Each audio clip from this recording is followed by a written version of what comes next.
저는 평생을 시골 마을에서 살아온 사람입니다.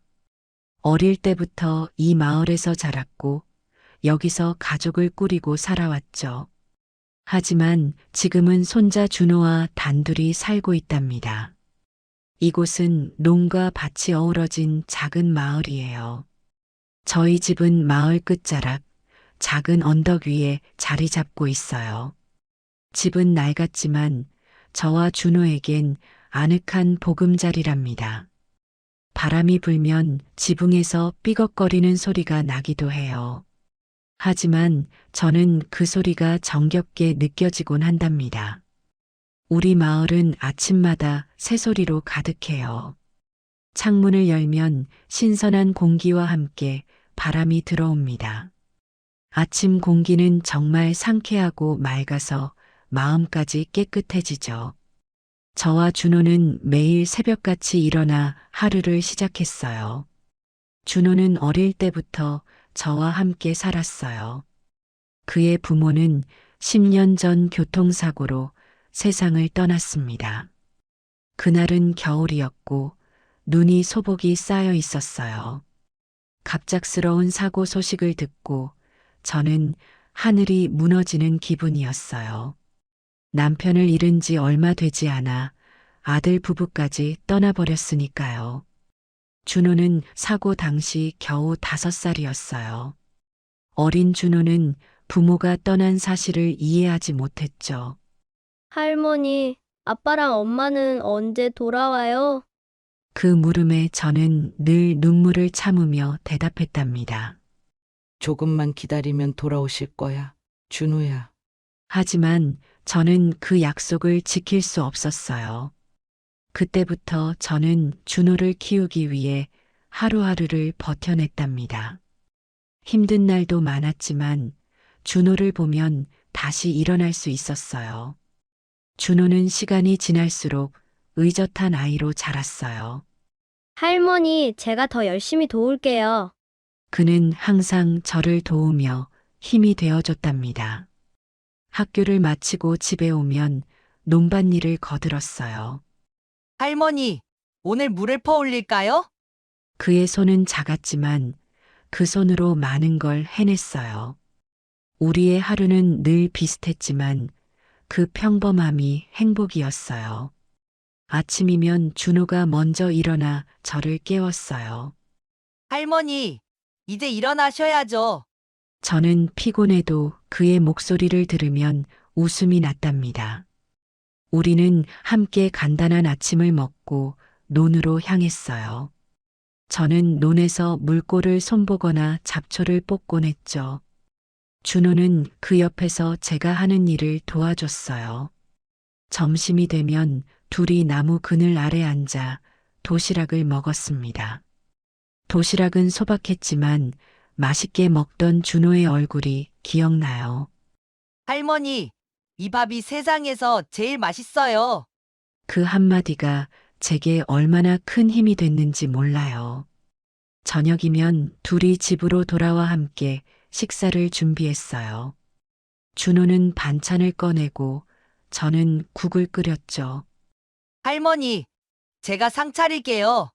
그렇게 둘이 식탁에 앉아 하루를 마무리했답니다. 밥을 먹으면서 준호는 학교에서 있었던 이야기를 들려주곤 했어요. 오늘 학교에서 친구들이랑 축구를 했어요. 그의 웃음소리는 집안 가득 울려 퍼졌답니다. 저는 가끔 준호에게 제 어린 시절 이야기를 해주었어요. 할머니도 어릴 때 너처럼 논에서 일했단다. 그는 저를 뚫어지게 바라보며 고개를 끄덕였어요. 그때는 지금처럼 기계가 없어서 다 손으로 해야 했지. 이런 이야기를 들으면 준호는 꼭 이렇게 말했습니다. 할머니, 그때 정말 힘드셨겠어요. 그가 제 손을 꼭 잡아줄 때면 눈물이 날 것 같았어요. 우리의 삶은 단순하고 소박했지만 그 안에 행복이 가득했어요. 이 집과 논밭은 제 평생의 땀이 배어 있는 소중한 곳이랍니다. 준호가 자라면 이 땅을 잘 가꿔 나가길 바랐어요. 하지만 그 평화로운 일상이 오래가지 않을 줄은 꿈에도 몰랐답니다. 그날은 여느 날과 다름없는 평화로운 하루였어요. 아침 일찍부터 저는 논밭일을 하며 하루를 시작했답니다.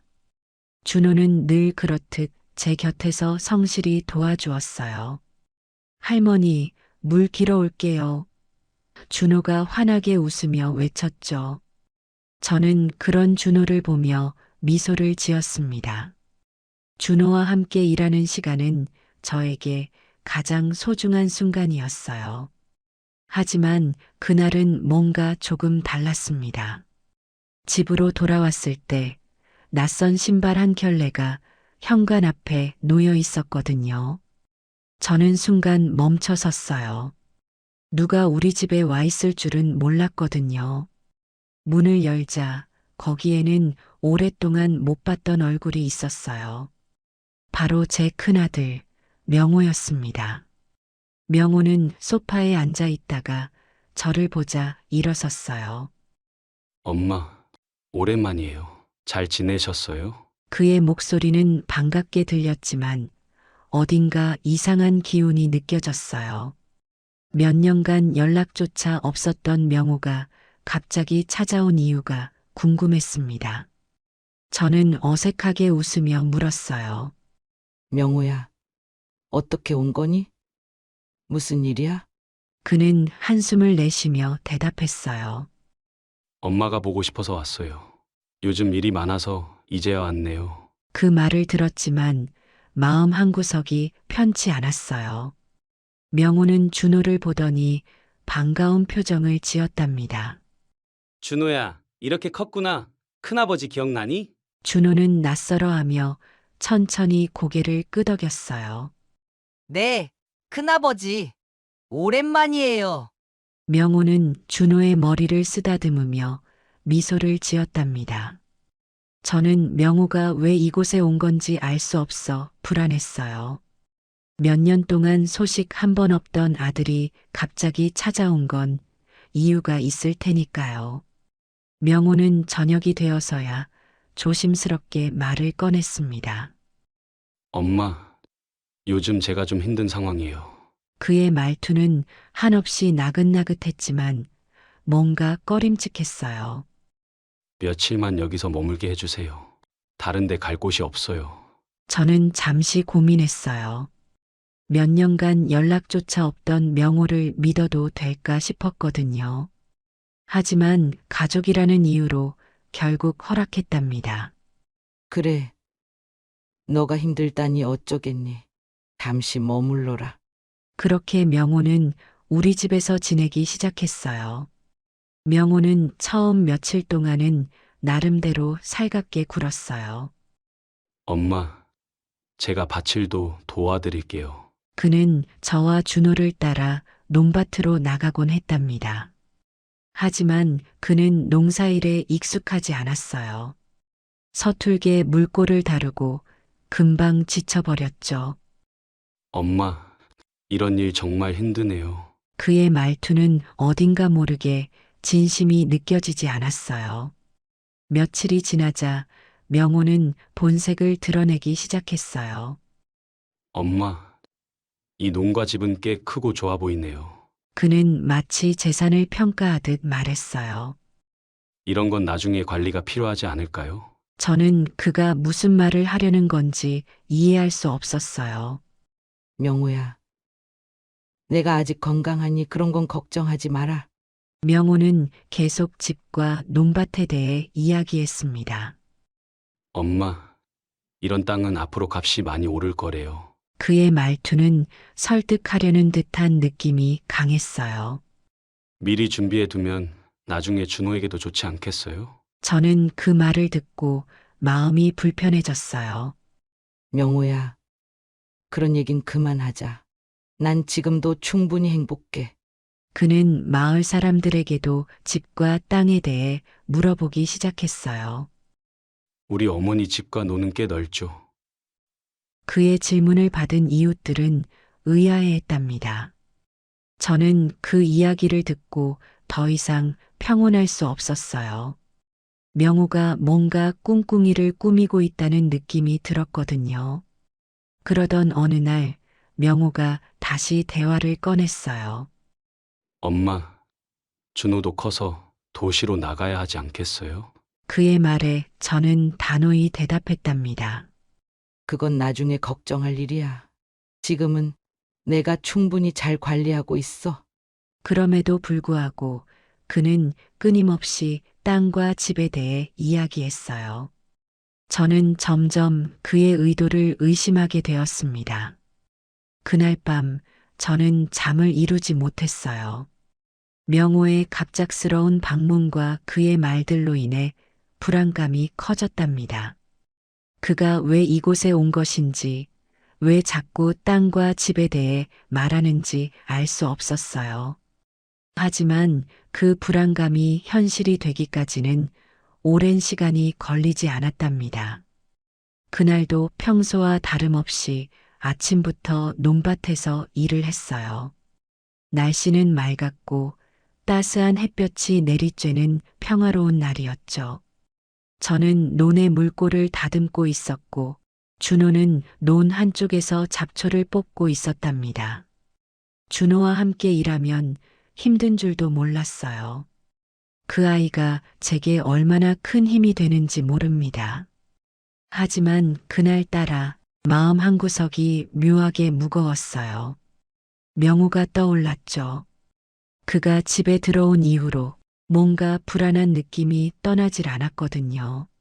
하지만 저는 애써 그런 생각을 떨쳐내려 했습니다. 괜히 쓸데없는 걱정하는 거겠지? 스스로를 그렇게 다독이며 일을 마쳤어요. 일을 끝낸 우리는 천천히 집으로 돌아갔답니다. 집에 가까워질수록 조금 더 발걸음이 빨라졌어요. 준호는 물통을 들고 먼저 집 앞에 도착했죠. 그리고 그는 문 앞에서 멈춰 섰어요. 할머니, 문이 살짝 열려 있어요. 저는 순간 심장이 쿵 내려앉았답니다. 문이 열려 있다니? 저는 빠르게 걸음을 옮겼어요. 문이 닫혀 있지 않은 것을 보자 불안감이 커졌어요. 혹시 내가 제대로 닫지 않았던 걸까? 그렇게 생각하며 문을 열었답니다. 집안은 이상할 정도로 조용했어요. 평소와 다르지 않은 듯 보였지만 왠지 모르게 낯선 공기가 느껴졌어요. 저는 집안을 둘러보며 이상한 점이 없는지 살폈어요. 준호는 저를 따라다니며 주변을 살폈습니다. 그리고 그때 제가 가장 소중하게 여겼던 문서함이 눈에 들어왔어요. 그 문서함은 제 방 구석의 작은 책상 위에 놓여 있었죠. 하지만 문서함이 열려 있더군요. 열려 있을 뿐만 아니라 안에 있어야 할 문서들이 모두 사라져 있었답니다. 저는 순간 머리가 멍해졌어요. 이게 어떻게 된 거지? 그 문서함에는 집문서와 논밭 문서가 들어 있었거든요. 제게는 이 집과 논이 전부였어요. 그 문서들이 없어진 걸 보고 숨이 턱 막히는 기분이었답니다. 그때 준호가 떨리는 목소리로 말을 꺼냈어요. 할머니, 큰아버지가 문서를 들고 나가는 걸 봤어요. 저는 준호의 말을 듣고 온몸이 얼어붙었어요. 뭐라고? 명호가? 그는 고개를 끄덕이며 눈물을 흘렸어요. 아까 할머니가 논에 계실 때 큰아버지가 문서를 챙겨 나가는 걸 봤어요. 준호는 울먹이며 말을 이어갔답니다. 제가 말리려고 했는데 큰아버지가 저를 무섭게 쳐다보셔서 아무 말도 못했어요. 저는 그 말을 듣는 순간 온몸이 떨렸어요. 믿었던 큰아들이 이런 짓을 하다니 도저히 믿기지 않았어요. 설마 내 아들이? 하지만 상황은 너무나 분명했어요. 문서함은 열려 있었고 가장 중요한 문서들이 사라졌으니까요. 저는 명호에게 전화를 걸었습니다. 하지만 전화는 연결되지 않았어요. 몇 번이고 다시 걸었지만 결국 그는 전화를 받지 않았어요. 그제야 저는 그가 집을 떠났다는 걸 깨달았습니다. 명호야, 너가 정말 이렇게까지 할 줄은 몰랐구나. 한참 동안 저는 그 자리에 멍하니 서 있었어요. 믿었던 가족에게서 받은 배신감에 가슴이 무너지는 것 같았어요. 눈물이 나려고 했지만 준호 앞이라 참아야만 했답니다. 저는 손으로 입을 가리고 눈을 질끈 감았어요. 괜찮아. 준호야, 우리가 이겨낼 수 있을 거야. 스스로를 다독이며 그렇게 말했죠. 그날 밤 저는 잠들 수 없었어요. 눈을 감으면 명호의 얼굴과 사라진 문서들이 떠올랐습니다. 도대체 왜 그랬을까? 명호의 행동이 이해되지 않았어요. 저는 오랜 시간 동안 그를 믿고 그의 가족으로서 최선을 다했는데 말이에요. 준호는 잠을 설치며 저를 계속 걱정했어요. 할머니, 너무 걱정하지 마세요. 우리가 문서를 꼭 되찾을 수 있을 거예요. 그의 말이 위로가 되었지만 저는 여전히 마음이 무거웠답니다. 사라진 문서들은 단순한 종이가 아니었어요. 그것은 제 평생의 땀과 노력이 담긴 결과물이었으니까요. 그 사건이 있고 며칠이 지나도록 저는 여전히 마음의 안정을 찾을 수 없었어요. 사라진 문서와 명호의 배신이 계속 머리를 떠나지 않았죠. 매일 밤 잠을 이루지 못하고 뒤척였습니다. 내가 도대체 뭘 잘못했기에 이런 일이 생긴 걸까? 이런 생각이 떠오를 때마다 가슴이 답답했어요. 명호의 전화는 여전히 연결되지 않았답니다. 저는 아침마다 핸드폰을 확인했지만 그에게서 온 메시지는 단 한 통도 없었어요. 그의 침묵은 저를 더욱 초조하게 만들었죠. 그러던 중 저는 마을 이장님을 찾아가기로 결심했어요. 이장님은 마을에서 가장 현명한 분으로 통했습니다. 마을의 크고 작은 일들을 두루 살피며 늘 주민들의 고민을 들어주시곤 했죠. 저는 이 문제를 혼자 해결하기엔 벅차다고 느꼈어요. 이장님께 조언을 구하면 뭔가 방법이 있을지도 몰라. 이런 생각을 하며 집을 나섰답니다. 이장님 댁은 마을 중앙에 있었어요. 그곳에 도착하니 이장님이 마당에서 땔감을 정리하고 계셨죠. 어르신, 무슨 일로 오셨습니까? 이장님은 저를 반갑게 맞아주셨답니다. 저는 그에게 모든 상황을 이야기했어요. 명호가 집에 와서 머문 일부터 사라진 문서와 그 후에 불안한 나날들까지 제 이야기를 듣던 이장님의 얼굴에 점점 걱정이 드리워졌어요. 이장님은 잠시 말을 멈추더니 조심스럽게 입을 열었어요. 사실 명호 씨에 대한 안 좋은 소문이 마을에 돌고 있습니다. 저는 그 말을 듣고 가슴이 철렁 내려앉았어요. 무슨 소문인가요? 제 목소리는 떨리고 있었답니다. 명호 씨가 노름을 해서 큰 빚을 졌다는 얘기가 있습니다. 이장님은 한숨을 쉬며 말을 이어갔어요. 그 빚을 갚으려고 집과 논을 담보로 대출을 시도한다는 소문도 있어요. 저는 그 말을 듣고 눈앞이 캄캄해졌어요. 노름이라니. 그런 일에 휘말리다니. 그제야 명호가 왜 그렇게 집과 땅에 집착했는지 이해가 갔습니다. 하지만 이해가 간다고 해서 배신감이 줄어드는 건 아니었어요. 내가 평생을 바쳐 지켜온 집과 논인데 명호가 어떻게 그걸 담보로 사용할 생각을 했을까? 저는 입술을 깨물며 눈물을 참았어요. 이장님은 제 손을 꼭 잡고 말했어요. 어르신, 힘내십시오. 지금이라도 상황을 파악하고 조치를 취해야 합니다. 그는 제가 해야 할 일들을 하나하나 짚어주었답니다. 우선 명호 씨가 대출을 시도하려고 한 은행에 연락해 보십시오. 그리고 경찰에 문서, 도난 신고를 하셔야 합니다. 저는 그의 말을 듣고 마음을 다잡았어요. 더 이상 주저할 시간이 없었습니다. 이 땅과 집을 절대 빼앗기지 않겠어? 이렇게 결심하며 집으로 돌아왔어요.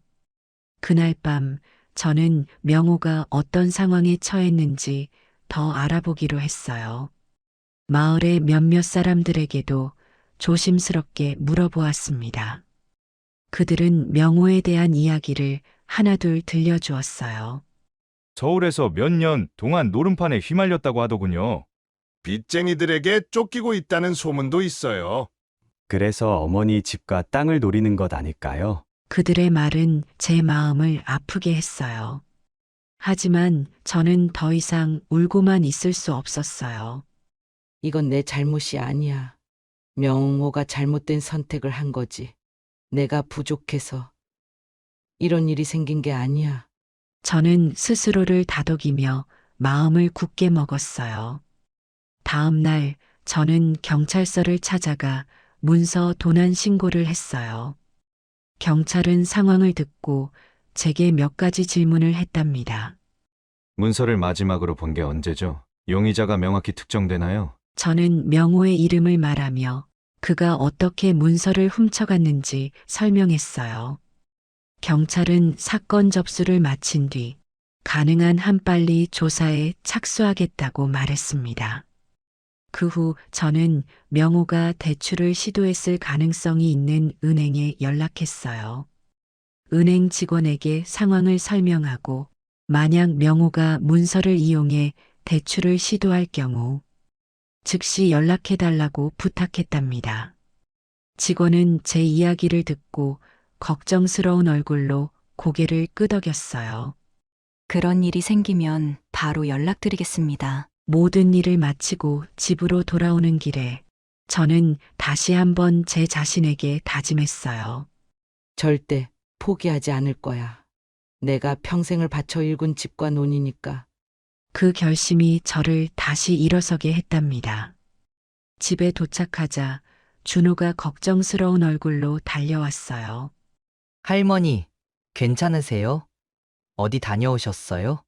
저는 준호를 보며 힘겹게 웃었답니다. 괜찮아.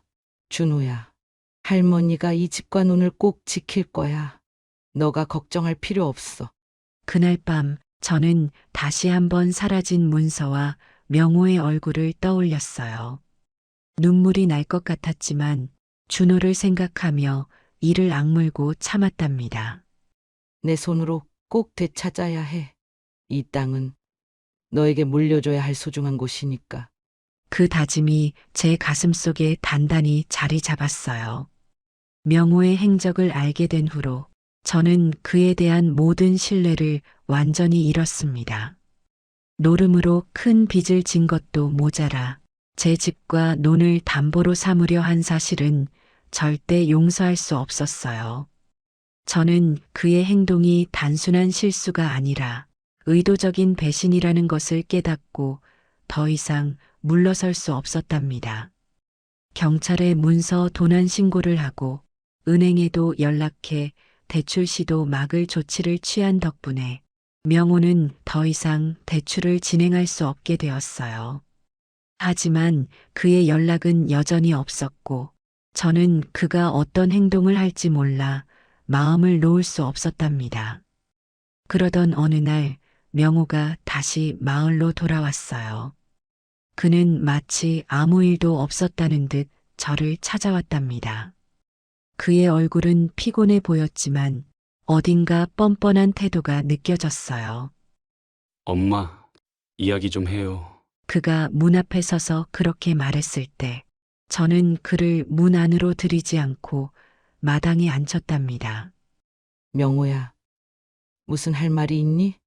저는 냉정한 목소리로 물었어요. 그는 잠시 머뭇거리다가 말을 꺼냈답니다. 엄마, 제가 잘못한 건 인정해요. 그런데 이건 다 우리 가족을 위한 거였어요. 그의 말에 저는 차갑게 웃었어요. 가족을 위한 거라고? 너가 무슨 짓을 했는지 정말 모르는 거니?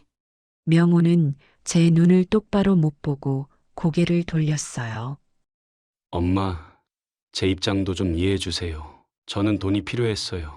그래서 어쩔 수 없이 그렇게 한 거예요. 그의 목소리엔 죄책감보다는 변명하는 기색이 강했답니다.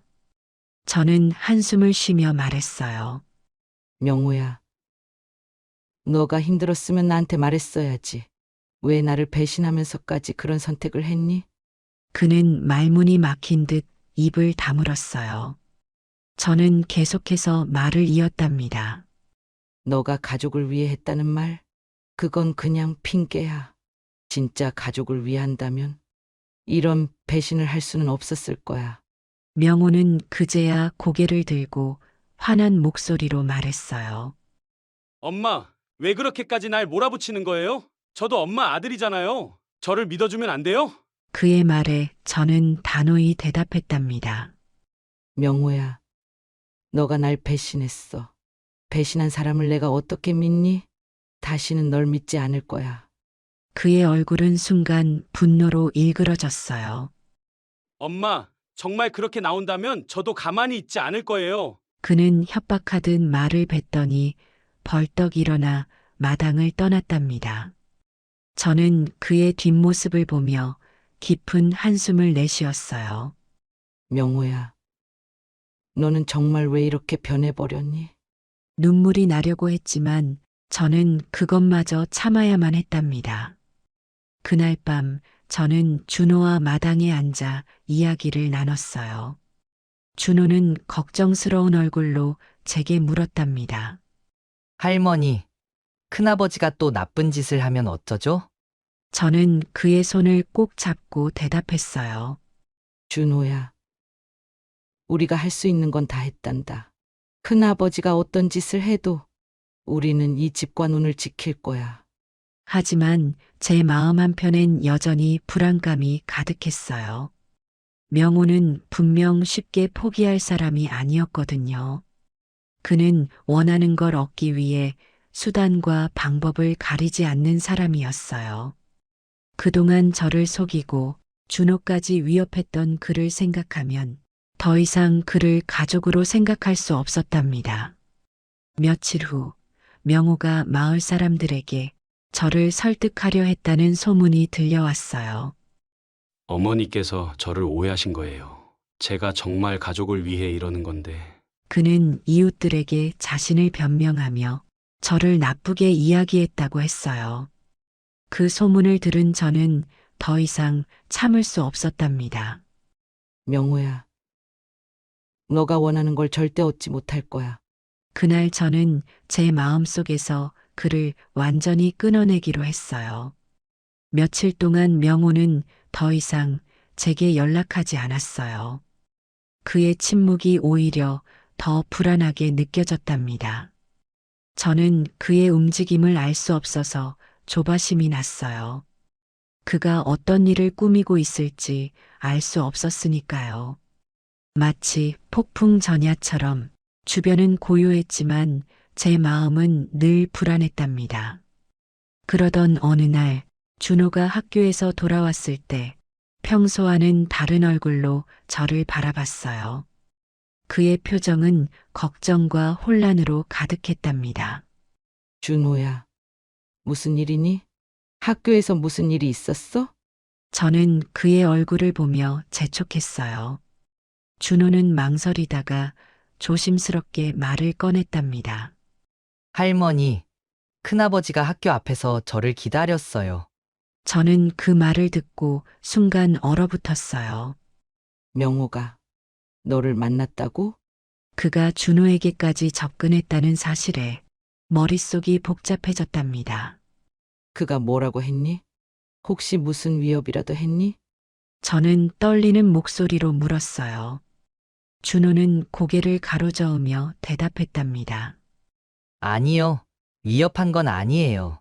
하지만 저를 설득하려 했어요. 준호는 이어서 명호와 나눈 대화를 들려주었어요. 준호야, 큰아버지는 너와 너희 할머니를 도와주고 싶어. 할머니가 널 위해 많은 걸 준비하셨지만 그게 다 너희를 위해 제대로 쓰이려면 내가 도와야 해. 명호의 말은 마치 자신이 선의로 행동한다는 듯 보였답니다. 계속 할머니가 착각하고 있다고 했어요. 자기 말만 들으면 모든 문제가 해결될 거라고 했어요. 준호의 목소리는 점점 더 떨렸어요. 하지만 저는 그 말을 믿지 않았어요. 할머니. 큰아버지가 거짓말을 하고 있다는 걸 알았어요. 저는 준호의 말을 들으며 얼마나 다행인지 모를 정도로 안도했습니다. 하지만 동시에 화가 치밀어 올랐어요. 명호가 손자인 준호에게까지 접근한 사실이 저를 참을 수 없게 만들었습니다. 준호야, 큰아버지가 다시는 너에게 접근하지 못하도록 할게. 너를 지키는 건 내 책임이야. 저는 단호히 말했어요. 준호는 제 말을 듣고 고개를 끄덕였답니다. 그날 밤 저는 어떻게 하면 명호가 다시는 준호에게 접근하지 못하게 할지 고민했어요.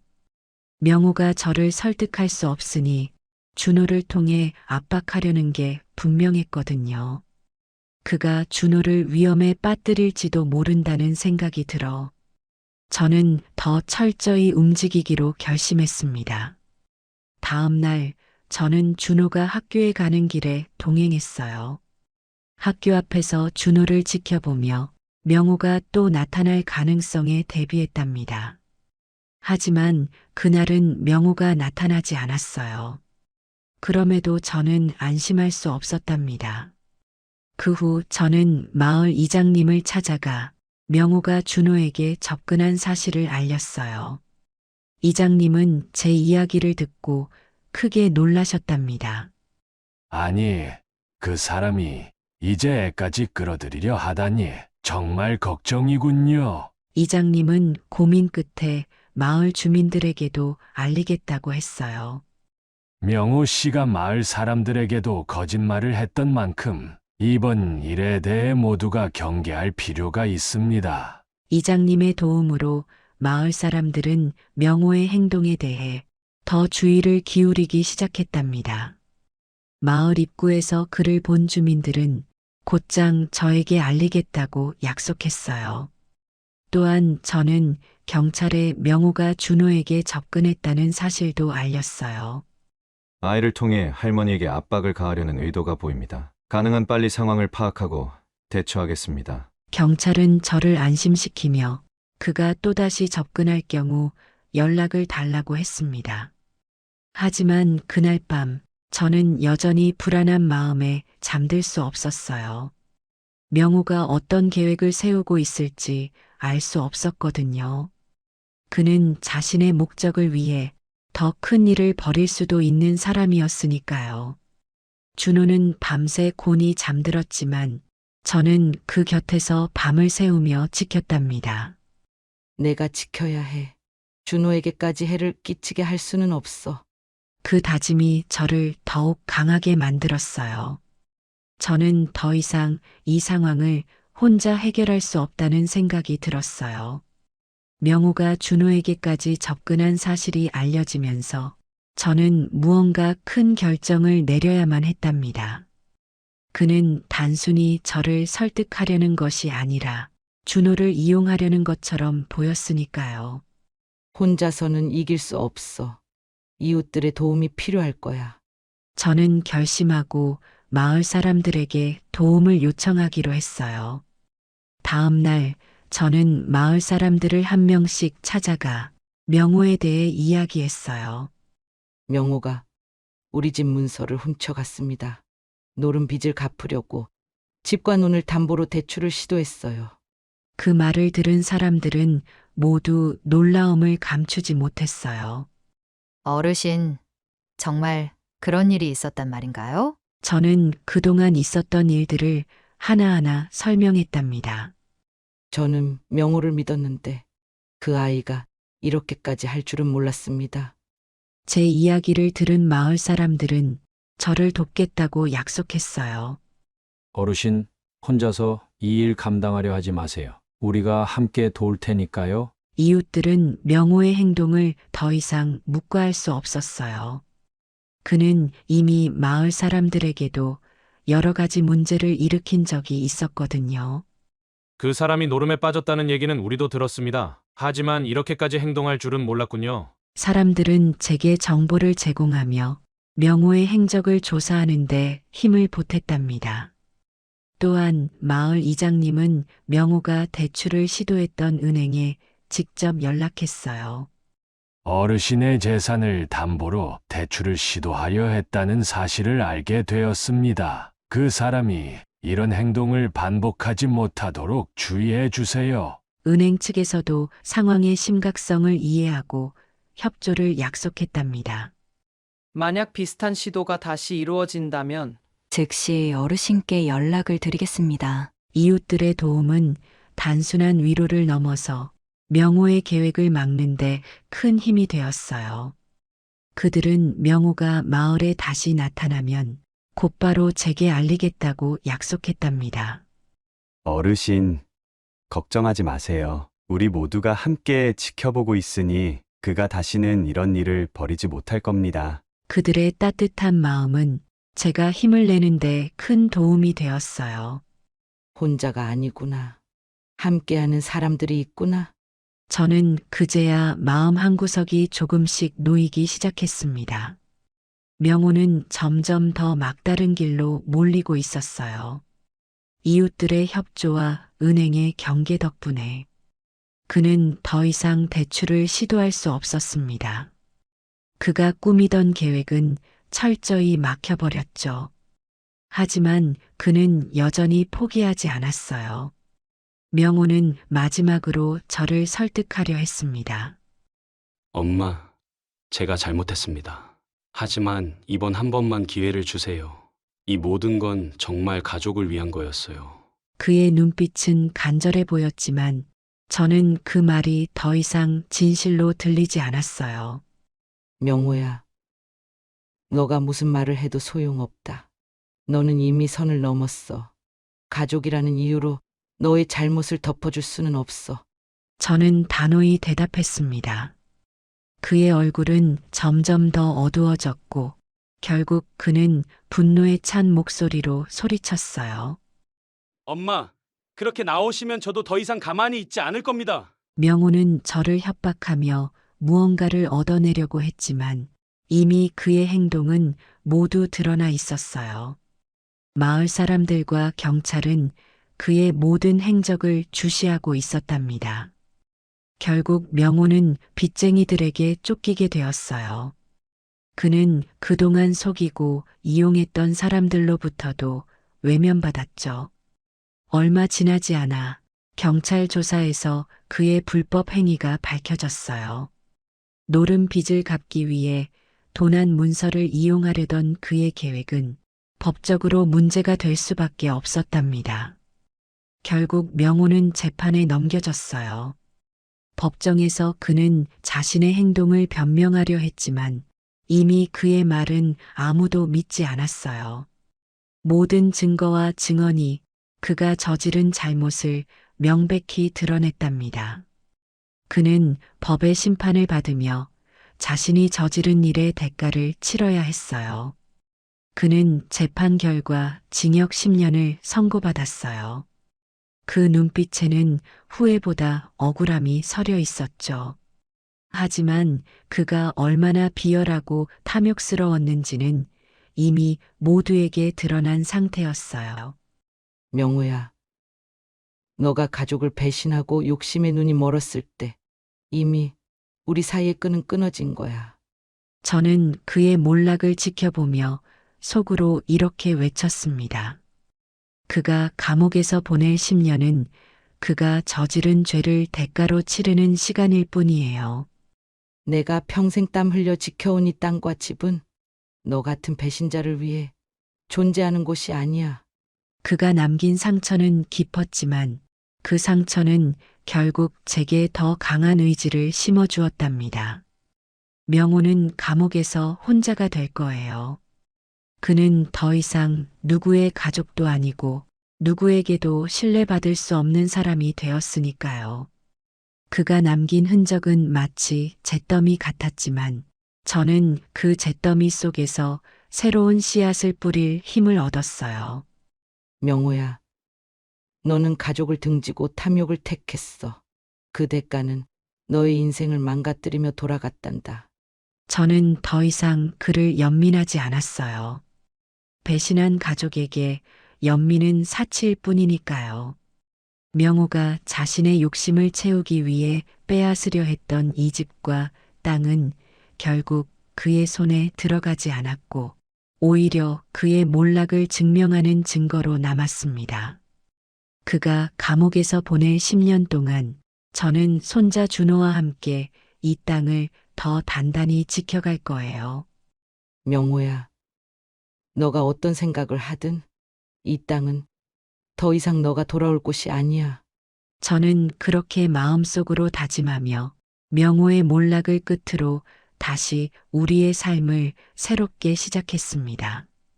그 일이 끝난 뒤 저는 준호와 함께 다시 평화로운 일상을 되찾았어요.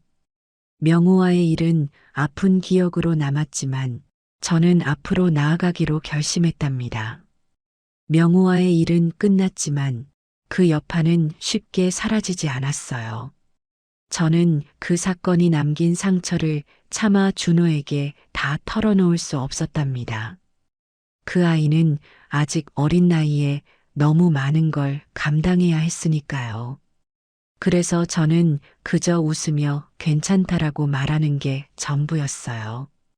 준호는 그날 이후로도 한동안 명호가 준호에게 했던 말들을 떠올리며 혼란스러워했답니다. 할머니, 큰아버지가 왜 그런 선택을 했을까요? 그의 질문에 저는 잠시 생각하다가 천천히 대답했어요. 준호야, 사람은 때로 잘못된 길을 선택하기도 한단다.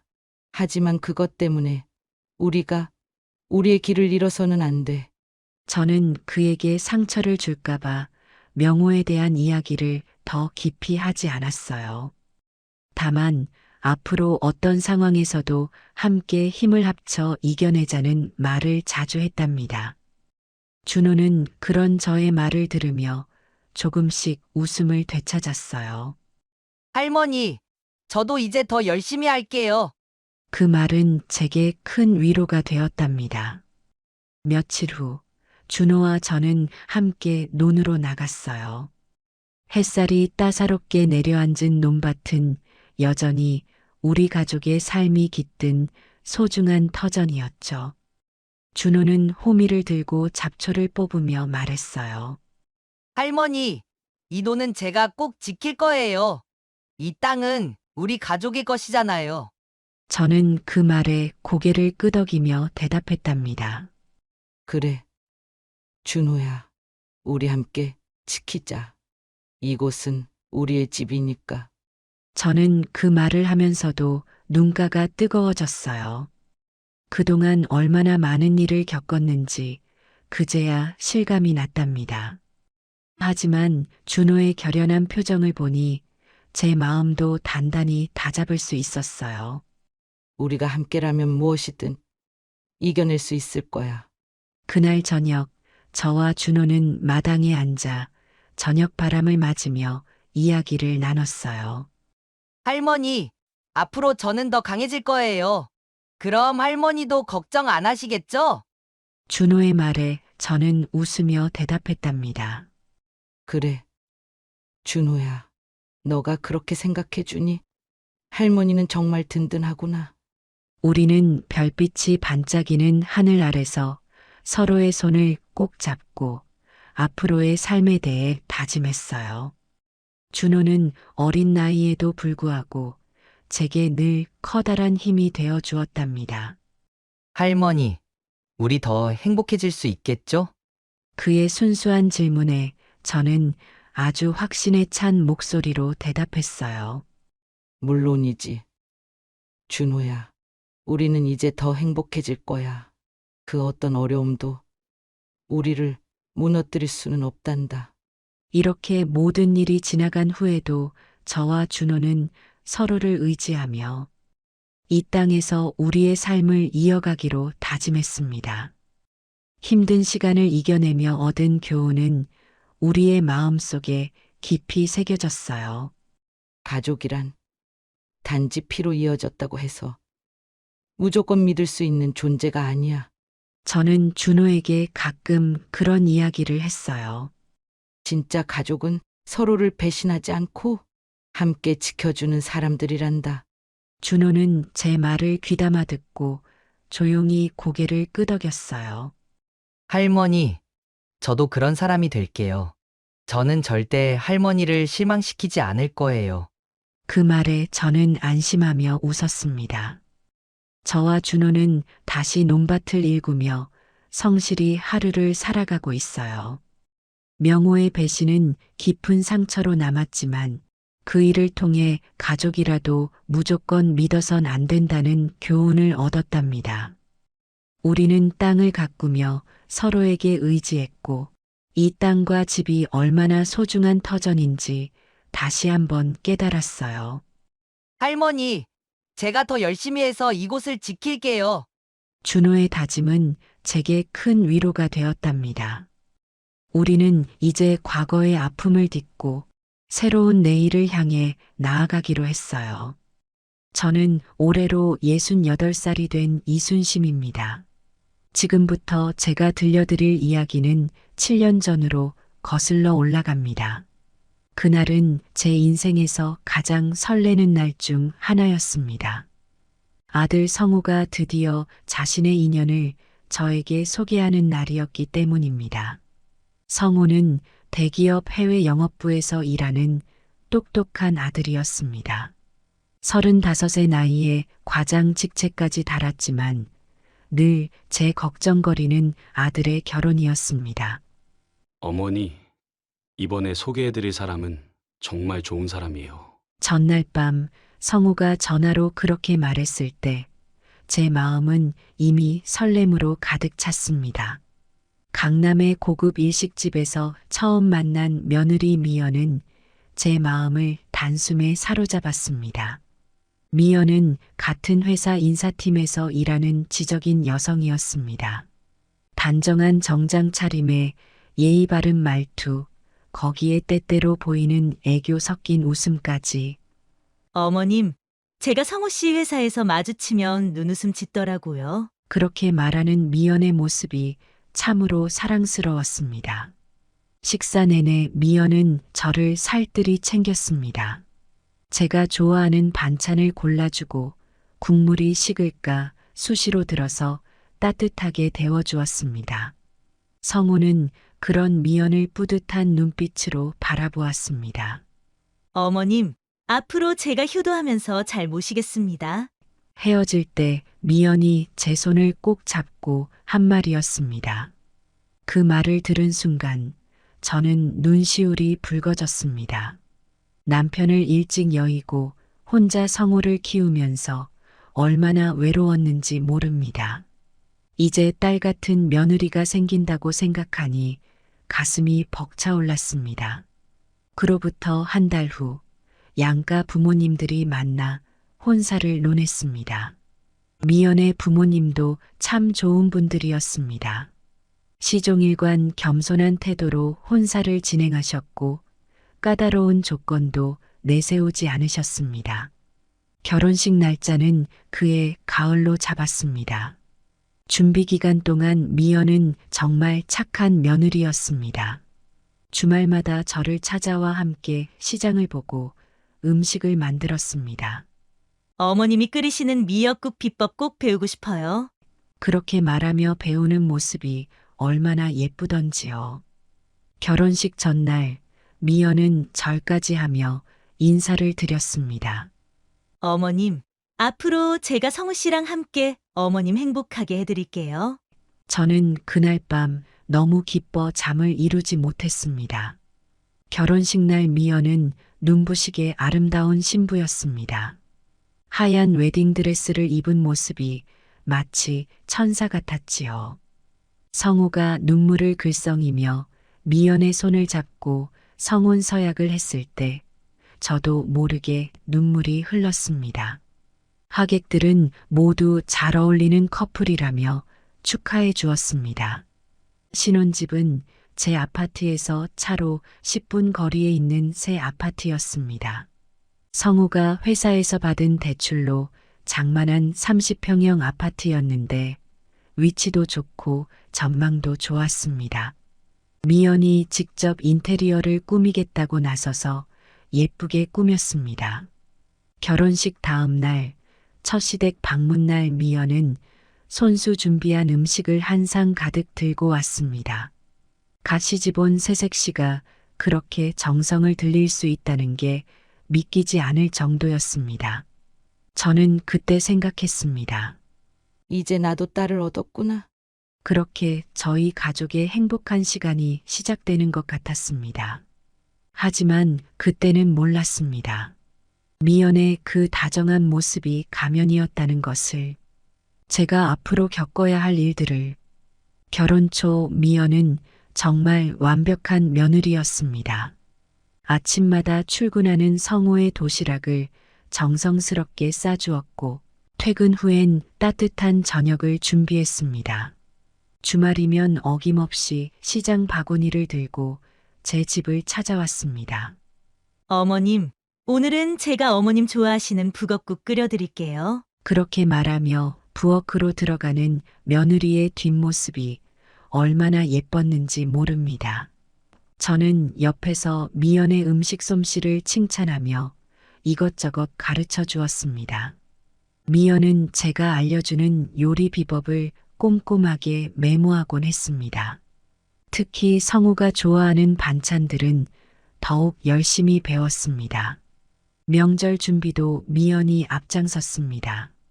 추석이나 설날이 다가오면 일주일 전부터 저희 집에 와서 음식을 함께 준비했습니다. 어머님, 이번엔 제가 산적 만드는 것도 배워볼게요. 모든 걸 완벽하게 하려고 노력하는 모습이 대견했습니다. 명절날이면 친정에서 배운 음식들도 몇 가지 준비해 왔습니다. 덕분에 명절 음식이 한결 다채로워졌습니다. 성우의 친구들이 놀러 오는 날이면 미연은 특별히 신경 써서 다과를 준비했습니다. 재수 씨 솜씨가 대단하시네요. 성우의 친구들이 칭찬할 때마다 미연은 쑥스러워하면서도 기뻐했습니다. 제 친구들이 모이는 날에도 미연은 빠지지 않고 찾아왔습니다. 어머님 친구분들께서 드실 약과는 제가 직접 만들어 왔어요. 친구들은 모두 미연의 정성에 감탄했습니다. 순심아, 너는 복 받았다. 저런 며느리를 어디서 구했니? 친구들의 부러움 섞인 말에 저는 그저 웃음만 지었습니다. 결혼 1년째 되던 해 성우가 회사에서 보너스를 탄 기념으로 근사한 레스토랑에서 가족 식사를 했습니다. 미연은 저를 특별히 챙겼습니다. 어머님, 이 와인 한 잔만 드셔보세요. 건강에 좋대요. 그해 여름 미연은 제주도로 가족여행을 계획했습니다. 저는 사양했지만 미연이 고집했습니다. 어머님, 이번이 저희 첫 가족 여행이잖아요. 꼭 함께 가주세요. 제주도에서의 3박 4일은 정말 행복한 시간이었습니다. 미연은 구석구석 좋은 곳을 미리 알아보고 계획을 세웠더군요. 맛있는 음식점도 찾아가고 예쁜 카페에도 들렀습니다.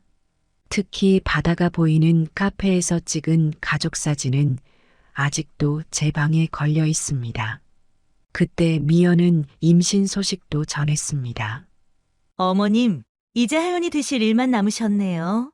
얼마나 기뻤는지 모릅니다. 그날 밤 저는 홀로 되신 친구들에게 자랑 전화를 돌렸습니다. 임신한 미연을 위해 저는 매일 아침 미역국을 끓여다 주었습니다. 출근길에 들러 국물 한 그릇 먹이고 나면 그날 하루가 뿌듯했습니다. 미연은 입덧이 심했지만 늘 웃으며 제 정성을 받아주었습니다. 어머님 미역국 먹으면 속이 확 풀려요. 그렇게 행복한 시간이 흘러갔습니다. 결혼 3년째 되던 해부터였을까요? 미연의 태도가 조금씩 달라지기 시작했습니다. 처음에는 아주 사소한 것들이었습니다.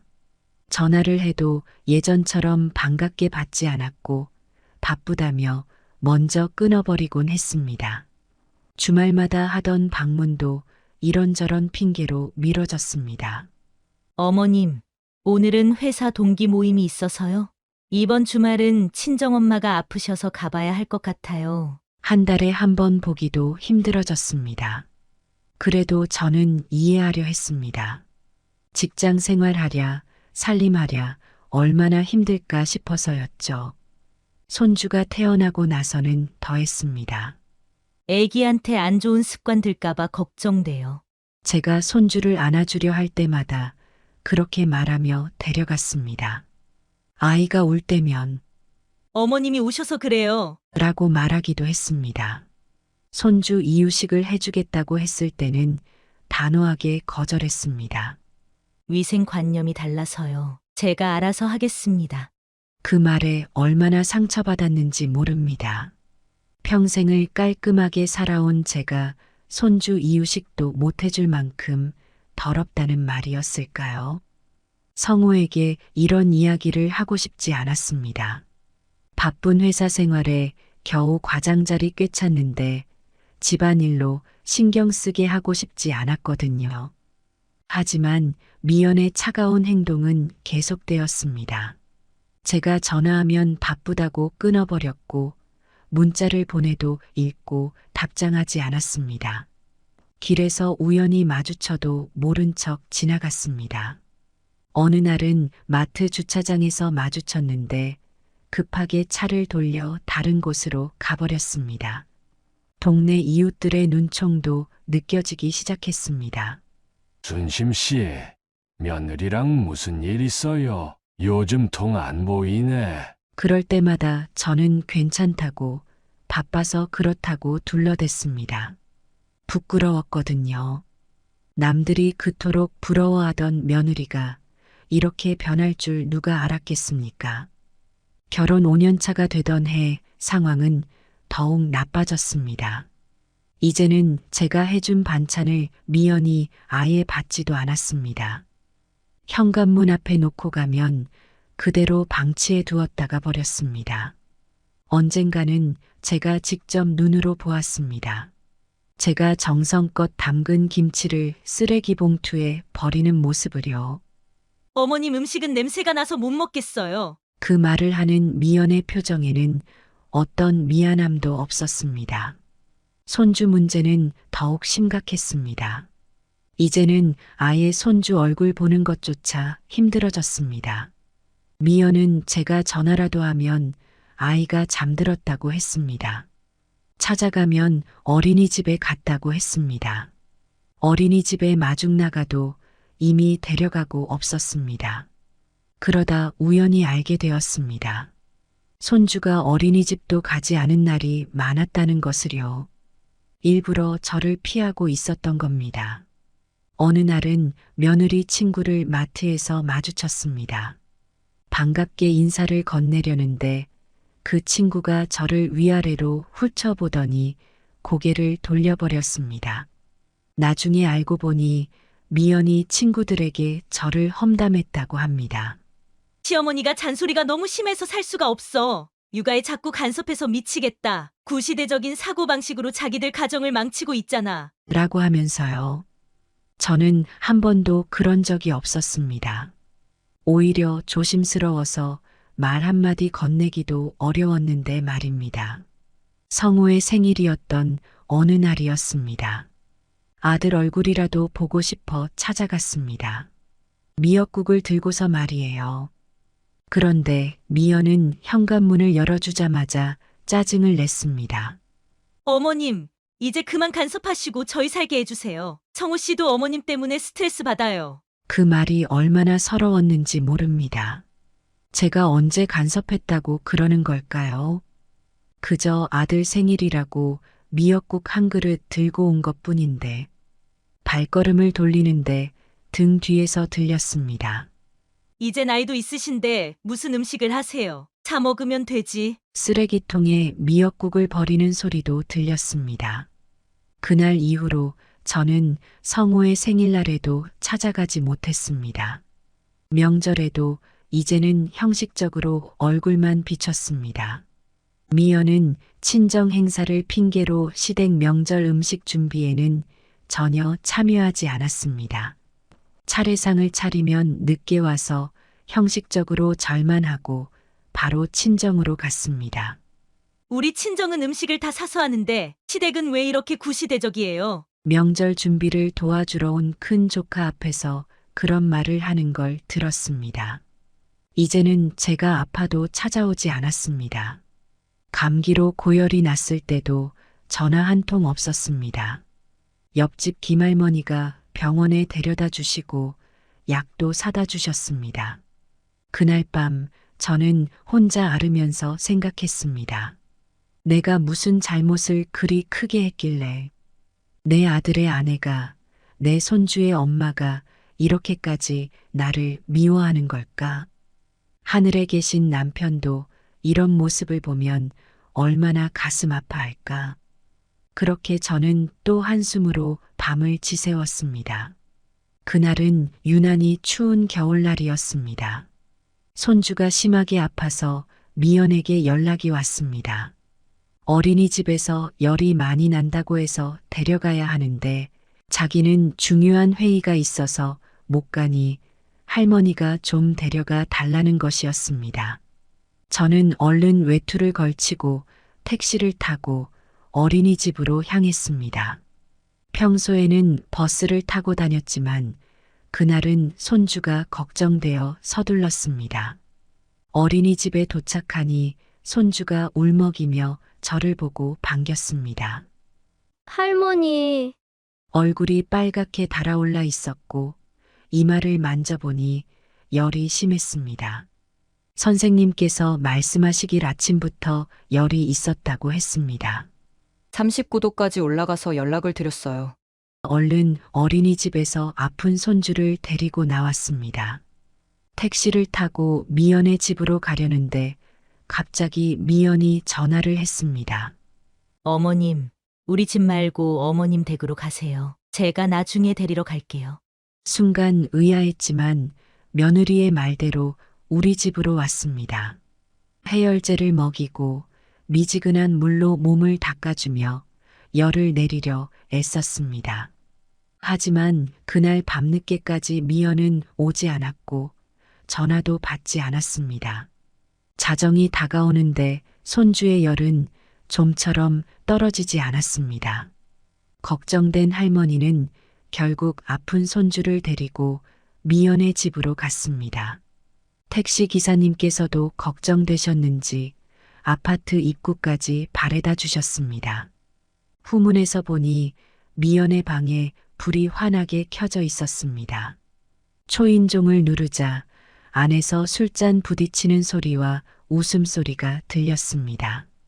그때 옆집 아주머니가 나와서 귀띔을 해주었습니다. 아까부터 친구들이랑 술 마시는 것 같던데. 다시 초인종을 누르자 취기 있는 미연의 목소리가 들렸습니다. 어머님, 제발 좀요. 제가 분명히 나중에 데리러 간다고 했잖아요. 미연아, 애가 많이 아파. 문 좀 열어줘.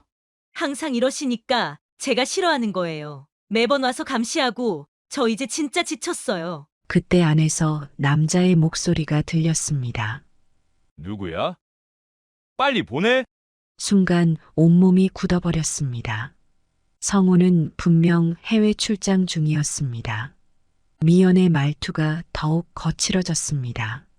이제 그만 꺼지세요. 애 하나 못 봐요? 되게 성가시게 하네. 당신 때문에 우리 부부 사이가 불편해지잖아요. 내일 데리러 갈 테니까 집에 처 계세요. 인터폰이 꺼졌고 제 눈에서는 피눈물이 흐르는 것 같았습니다.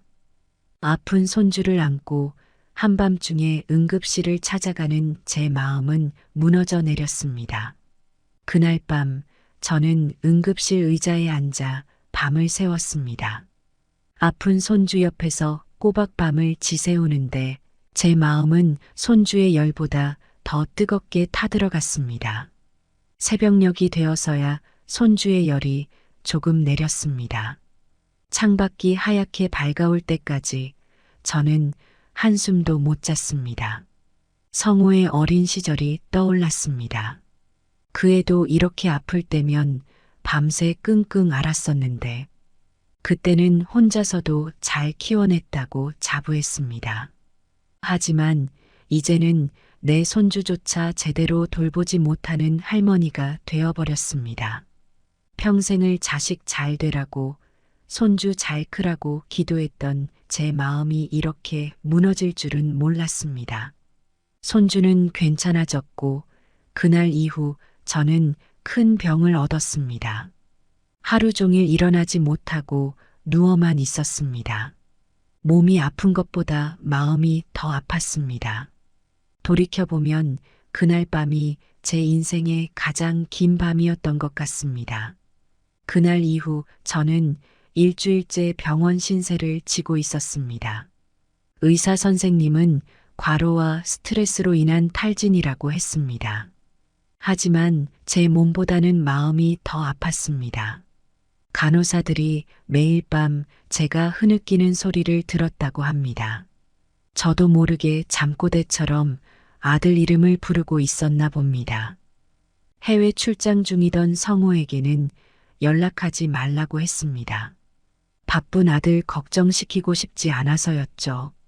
하지만 간호사가 성우에게 연락을 했나 봅니다.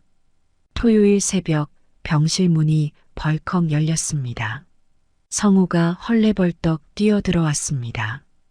어머니, 아들의 목소리가 떨리고 있었습니다. 보름 만에 보는 아들의 얼굴은 지쳐 보였습니다. 해외 출장 일정을 중도에 취소하고 곧장 병원으로 왔다고 했습니다. 죄송합니다. 어머니, 성우는 제 손을 잡고 계속 그 말만 반복했습니다. 저는 괜찮다고 별일 아니라고 했습니다. 하지만 성우는 제 마른 손을 보더니 눈물을 흘렸습니다. 일주일 만에 살이 쏙 빠진 제 모습이 그렇게 안쓰러웠나 봅니다. 어머니, 무슨 일 있으셨죠? 성우가 조심스레 물었습니다. 저는 괜찮다고만 했습니다. 그래도 성우가 계속 물어보자 그날 밤 있었던 일을 이야기했습니다. 아픈 손주를 데리러 갔다가 겪은 일들을, 문 앞에서 들었던 남자의 목소리를, 며느리가 했던 말들을, 이야기를 들은 성우의 얼굴이 하얗게 변했습니다. 처음에는 믿기지 않는다는 듯 고개를 저었습니다. 하지만 제가 그날의 일들을 하나하나 이야기하자 성우의 표정이 돌처럼 굳어갔습니다. 그동안 더 힘드신 일은 없으셨어요? 떨리는 목소리로 성우가 물었습니다. 저는 말을 아꼈습니다. 그동안의 서러움을 이야기하면 아들이 너무 아파할 것 같았습니다. 하지만 성우는 제 눈빛을 보고 모든 걸 알아챈 것 같았습니다. 간호사님이 그러시더라고요. 어머니가 매일 밤 우시면서 제 이름을 부르셨다고. 성우의 눈에서 눈물이 떨어졌습니다. 어머니를 이렇게 만든 게 다 제 잘못입니다. 아들은 계속 자책했습니다. 그때 병실 문이 열렸습니다. 미연이 들어왔습니다. 성우의 눈빛이 차갑게 변했습니다. 여보, 어머님이 아프시다고. 미연의 말이 채 끝나기도 전에 성우가 벌떡 일어났습니다. 나가! 차갑지만 분노가 가득한 목소리였습니다. 여보, 무슨 일이야? 지금 당장 나가! 성우의 목소리가 병실을 울렸습니다. 미연은 당황한 듯 뒷걸음질 쳤습니다. 문이 닫히고 성우가 제 손을 꼭 잡았습니다.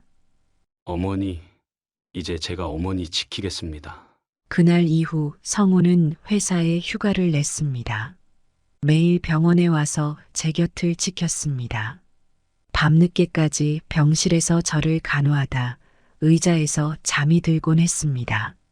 그런 아들을 보며 저는 마음이 아팠습니다.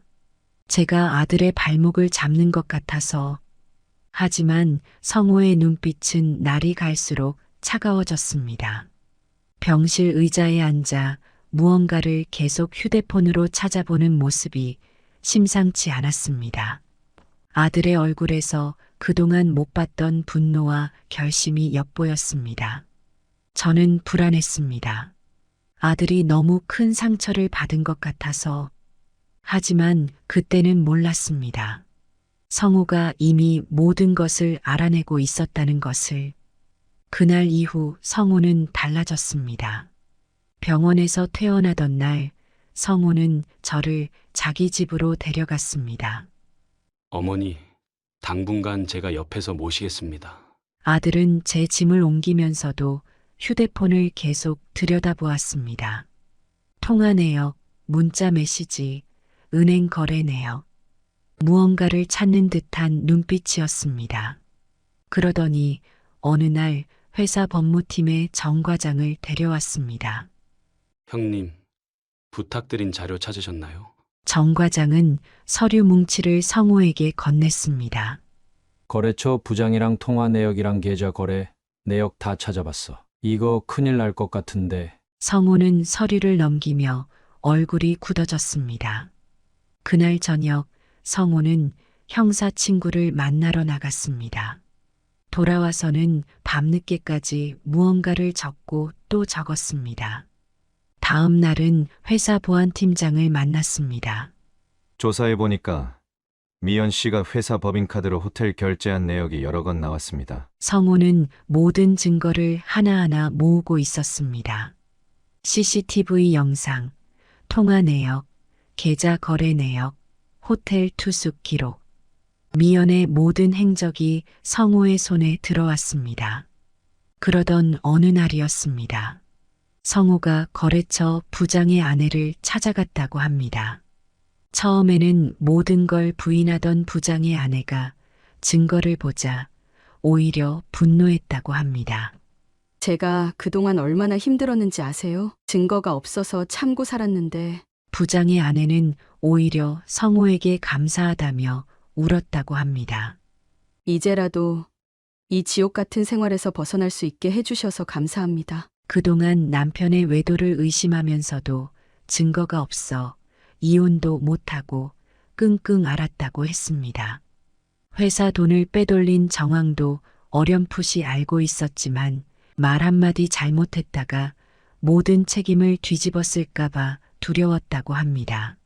성우는 이제 구석구석 숨겨진 진실을 파헤치고 있었습니다. 증거가 쌓일 때마다 아들의 표정은 더욱 싸늘해졌습니다. 어느 날은 유명한 변호사를 만나러 갔습니다. 이 정도 증거면 이혼 소송에서 충분히 이길 수 있습니다. 변호사의 말에 성우는 고개를 끄덕였습니다. 저는 걱정스러웠습니다. 성우야, 그만하면 됐다. 하지만 성우는 단호했습니다. 어머니, 이제 시작입니다. 아들은 이제 모든 준비를 마쳤다고 했습니다. 증거도 증인도 모든 것이 완벽하다고 했습니다. 추석을 앞두고 성우는 양가 부모님을 모시고 식사 자리를 마련했습니다. 거래처 부장의 아내도 그 자리에 올 것이라고 했습니다. 어머니, 이제 제가 어머니의 자존심을 되찾아드리겠습니다. 아들의 눈빛은 더없이 차가웠습니다. 모든 것이 준비되었고 이제 성우는 방아쇠를 당길 준비를 하고 있었습니다. 그렇게 복수의 시간이 다가오고 있었습니다. 추석을 사흘 앞둔 저녁이었습니다. 강남의 고급 일식집 2층을 성우가 통째로 예약했습니다. 입구부터 분위기가 심상치 않았습니다. 성우가 정장 차림으로 일찍 와서 모든 준비를 마쳤습니다. 테이블 위에는 노트북과 프로젝터가 설치되어 있었고 회의실 같은 분위기였습니다. 여러 개의 서류 봉투도 놓여 있었습니다. 어머니, 오늘 모든 걸 끝내겠습니다. 성우의 눈빛이 날카로웠습니다. 7시 사돈들은 이미 와 있었습니다. 성우야, 갑자기 이렇게 자리를 마련해서. 바깥사돈의 말씀이 채 끝나기도 전에 거래처 부장의 아내가 들어왔습니다. 이분은 안사돈이 의아한 표정을 지었습니다. 모두가 자리에 앉았지만 아무도 수저를 들지 못했습니다. 무거운 침묵이 흘렀습니다. 7시 반 미연이 마지막으로 도착했습니다. 죄송해요. 회사 일이 좀 있어서. 그때까지도 미연은 아무것도 모르고 있었습니다. 오히려 당당한 걸음걸이로 들어와 모두에게 인사를 했습니다. 하지만 거래처 부장의 아내를 보는 순간 미연의 얼굴이 살짝 굳어졌습니다. 자, 이제 시작하겠습니다. 성우가 조용히 일어나 노트북을 켰습니다. 오늘 이 자리에 모신 이유를 말씀드리겠습니다. 스크린에 첫 번째 영상이 떴습니다. 강남의 한 호텔 로비. 날짜는 한 달 전이었습니다. 미연과 거래처 부장이 은밀하게 만나는 장면이 선명했습니다. 여보, 이게 무슨... 미연의 얼굴이 창백해졌습니다. 잠깐만요. 이건 업무 미팅이었어요. 거래처와의... 업무 미팅이 새벽 3시에 호텔에서? 성우의 목소리가 차가웠습니다. 이번에는 계좌 거래 내역이 화면에 떴습니다. 회사 법인카드로 결제된 호텔 숙박비, 고급 레스토랑 결제 내역, 그리고 거래처 부장의 개인 계좌로 송금된 수억 원의 회사 자금. 우리 딸이 그럴 리가 없어요. 무슨 오해가 있는 거예요. 미연의 어머니가 소리쳤습니다. 오해요? 그럼 이것도 오해일까요? 성우가 세 번째 증거를 보여줬습니다. 그날 밤 제가 아픈 손주를 데리고 찾아갔을 때의 CCTV 영상이었습니다. 한밤중에 제가 손주를 안고 추운 길에 서 있는 모습, 그리고 그 시각 미연의 집 창문으로 보이는 남자의 실루엣, 음악 소리와 웃음소리가 녹음되어 있었습니다. 그리고 들리는 미연의 목소리. 이제 그만 꺼지세요. 아이고, 박가사돈이 가슴을 부여잡았습니다. 아직 끝나지 않았습니다. 성우가 다음 증거를 보여줬습니다. 미연과 거래처 부장의 카톡 내용이었습니다. 남편은 바보야. 아무것도 모르고 우리 둘이 해외로 도망갈까? 회사 돈 더 빼돌릴 수 있어? 미연이 자리에서 일어났습니다. 여보, 이건 다 조작된 거야. 누군가 나를 음해하려고. 앉아. 성우의 고함에 미연이 주저앉았습니다. 조작이라고? 그래, 그럼 이것도 보자. 이번에는 통화 녹음이 재생됐습니다. 미연과 거래처 부장의 은밀한 대화, 돈 이야기, 도피 계획, 그리고 성우를 비웃는 내용까지. 우리 딸이 어쩌다가... 미연의 어머니가 쓰러졌습니다. 앉으세요, 장모님. 아직 더 있습니다. 성우가 마지막 서류를 꺼냈습니다. 법원에 제출할 이혼 소송장과 형사 고발장이었습니다.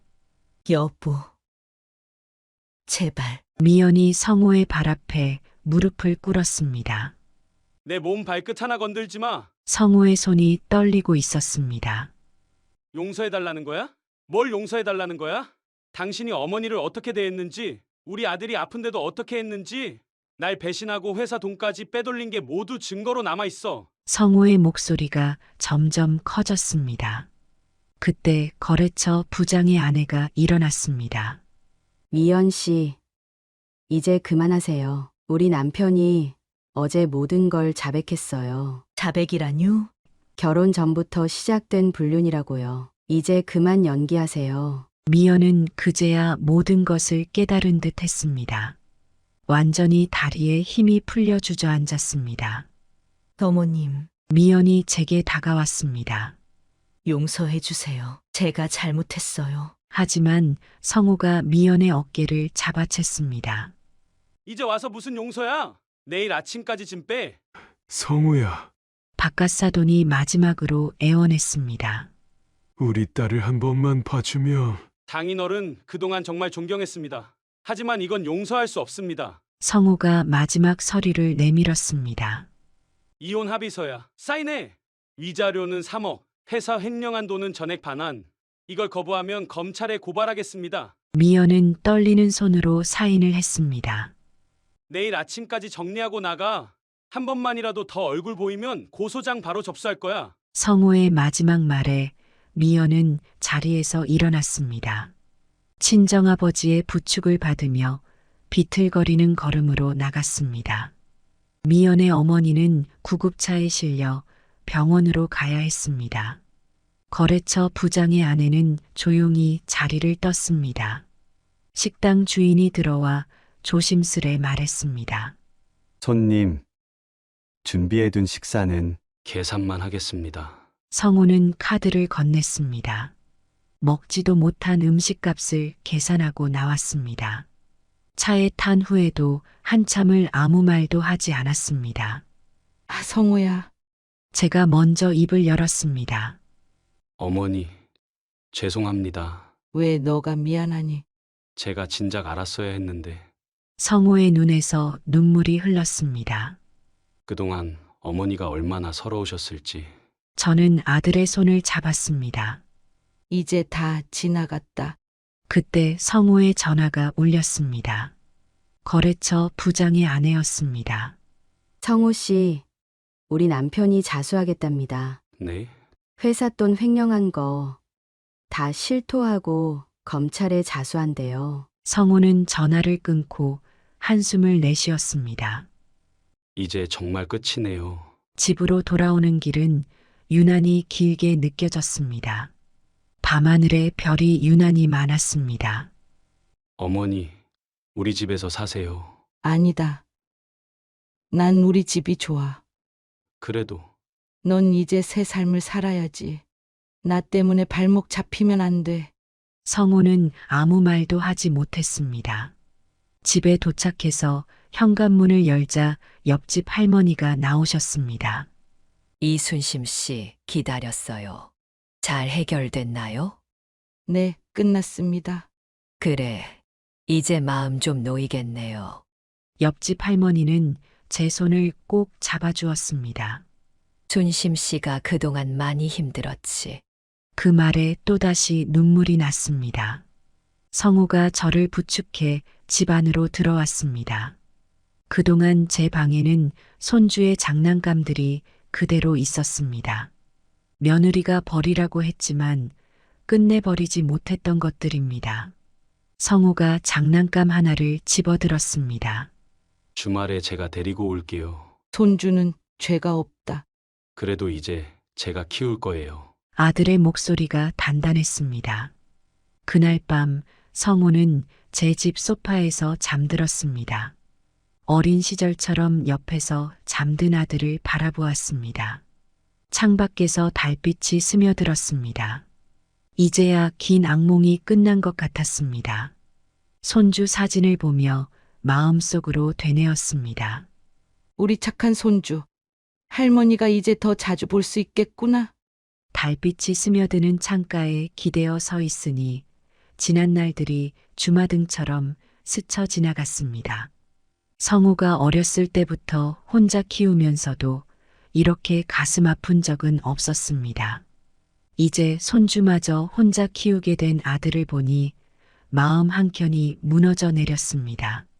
하지만 이상하게도 두렵지는 않았습니다. 성호는 제가 키운 아들이니까요. 제가 그랬던 것처럼 성호도 분명 훌륭하게 아이를 키워낼 것입니다. 이제는 저도 당당하게 손주를 사랑해도 되겠지요.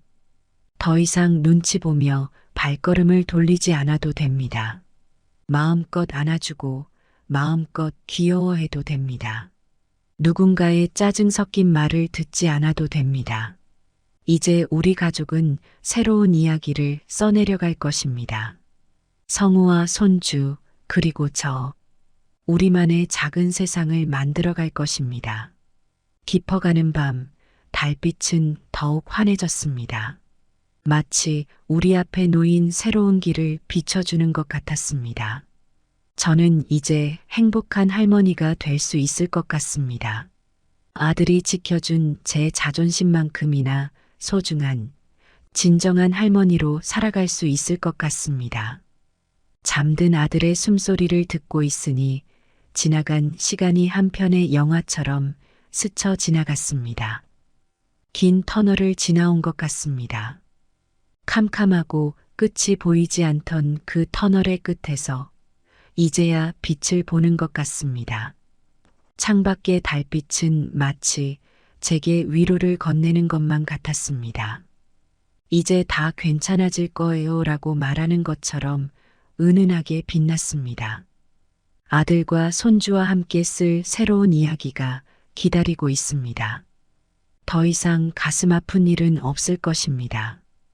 이제는 진정한 사랑으로 떳떳한 마음으로 손주를 안아줄 수 있을 것입니다. 그것만으로도 저는 충분히 행복합니다. 먼 하늘에 떠 있는 별들이 마치 축복을 내려주는 것만 같습니다. 이제 더 이상 혼자가 아닙니다. 아픔은 지나갔고 새로운 봄이 찾아올 것입니다. 제 생의 마지막 순간까지 이 순간을 잊지 않을 것입니다. 아들이 제 자존심을 지켜준 이 밤을, 그리고 제게 다시 찾아온 행복을, 달빛은 여전히 창가에 머물러 우리 가족의 새로운 시작을 지켜보고 있습니다. 시청해 주셔서 감사합니다. 여러분도 항상 행복하셨으면 좋겠네요. 영상이 좋았다면 구독과 좋아요 눌러주세요.